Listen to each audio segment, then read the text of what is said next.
Pregnancy test, corona test, dengue test, এগুলো কিছু কিছু জিনিস কিন্তু এখানে করা আসতেছে। লক্ষ লক্ষ টাকা বিল আসতেছে, কারণ অনেক বড় একটা বিল্ডিং, অনেক বড় স্থাপনা।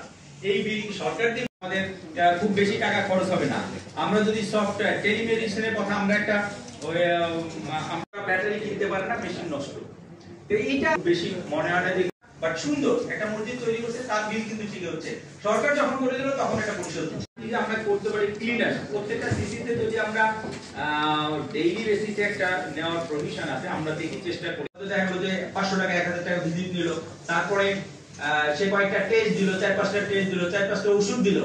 এটা গ্রামের গরিব মানুষকে 5000 ছুটিতে আছে অথবা একটা মিটিং এ গেছে, এটা বললে অন্তত সেই লোক আশ্বস্ত হলো, নাইলে তো সে চেষ্টা করে কত দূর আগানো যায়।